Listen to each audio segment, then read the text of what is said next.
Ceramah Ramadan.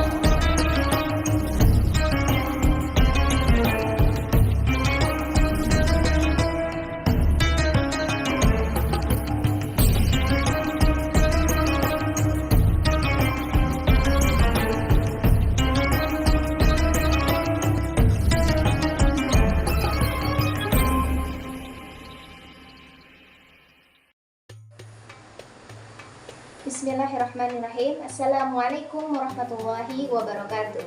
Yang pertama sekali, marilah kita panjatkan puja dan syukur kita atas kehadiran Allah, karena berkat Allah kita dapat menjalankan seperti rutinitas kita per tahunnya, yaitu di bulan suci Ramadan, yaitu berpuasa. Kedua kalinya tak lupa pula kita hadiahkan kepada Nabi besar kita Muhammad sallallahu alaihi wasallam, karena beliaulah yang telah membawa kita dari alam jahiliyah menuju alam yang terang benderang seperti kita saat ini. Yang sama-sama kita hormati Bapak Al-Hairi sebagai dosen pengampu, kemudian teman-teman seperjuangan dengan saya. Nah, pada kesempatan kali ini di bulan suci Ramadan ini, kami akan sedikit memberikan ceramah singkat mengenai keutamaan bulan suci Ramadan. Nah, sebelumnya bulan Ramadan ini sangat istimewa. Kenapa? Karena bulan Ramadan ini merupakan bulan pengampunan dosa, di mana pengampunan dosa itu terjadi ketika malam Lailatul Qadar. Tidak hanya sekedar itu teman-teman, tapi di bulan suci Ramadan ini, di siang harinya kita berpuasa.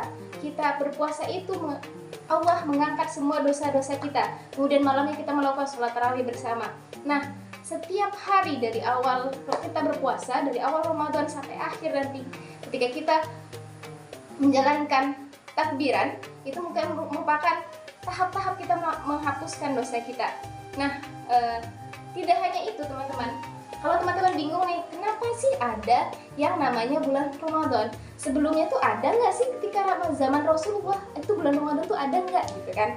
Nah, sebelumnya pada saat zaman Rasulullah SAW, sebelumnya puasa ini dilakukan oleh para nabi dan sahabat, itu merupakan puasa di bulan Asyura. Nah, mereka melakukan puasa di bulan Asyura ini seperti yang sama atau seperti yang sudah dilakukan oleh orang-orang Yahudi terdahulu. Nah, setelah itu ada perintah puasa Ramadan yang diberikan oleh Allah, perintah puasa Ramadan.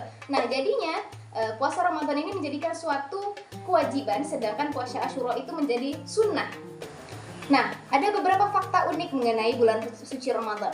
Beberapa di antaranya itu perintah puasa Ramadan ini itu dilakukan setelah tahun 2 Hijriah, di mana itu 15 tahun setelah kenabian Rasulullah SAW. Jadi Ramadan ini bukan dari ketika Nabi lahir itu ada, bukan seperti itu. Jadi perintah Ramadan ini hadir datang ketika 15 tahun setelah kenabian Rasulullah SAW. Nah, fakta unik keduanya diantaranya ini beberapa di antara sahabat Rasulullah SAW itu tidak menjalankan puasa, karena pada saat itu ketika awal turunnya perintah puasa ini mengatakan bahwa pada zaman Rasulullah tersebut puasa ini dilakukan hanya bagi orang yang mau. Ketika mereka tidak ingin menjalankan puasa, maka mereka memberikan makan kepada orang-orang miskin ataupun anak-anak yatim.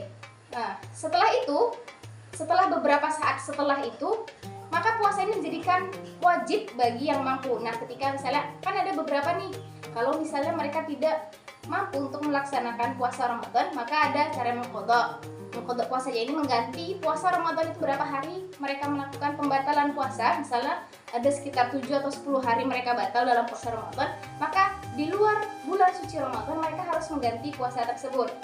Nah, beberapa orang tersebut diantaranya ada musafir, orang sakit. Nah, musafir dan orang sakit ini bisa untuk mengqadha. Namun ada kalanya ketika orang tua yang sudah renta, tidak mungkin dia mengqadha puasanya lagi kan. Jadi mereka memberikan makan kepada orang miskin misalnya.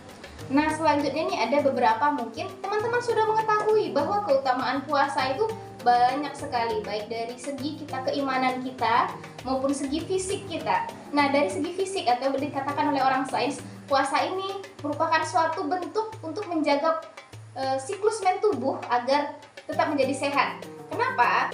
Karena dalam berpuasa ini, menurut penelitian para sains, ini membantu meregenerasi sel dalam tubuh, dan juga untuk menghilangkan racun-racun yang ada di tubuh kita. Walaupun sekiranya kita makan nih, aku makannya sehat-sehat aja, kok kita nggak menjamin hal tersebut tuh apakah benar-benar sehat atau ada memiliki sebagian berapa persen kadar racun yang ke dalamnya. Nah, puasa ini nih dalam penelitian sains ini bertujuan untuk menghilangkan racun-racun yang ada dalam tubuh kita. Nah, mungkin teman-teman sekian yang dapat saya sampaikan. Apabila terdapat kesalahan kata maupun penyampaian ataupun sikap yang saya sampaikan tadi, saya mohon maaf sebesar-besarnya. Saya akhiri, wabillahi taufik wal hidayah. Waridho wal inayah. Assalamualaikum warahmatullahi wabarakatuh.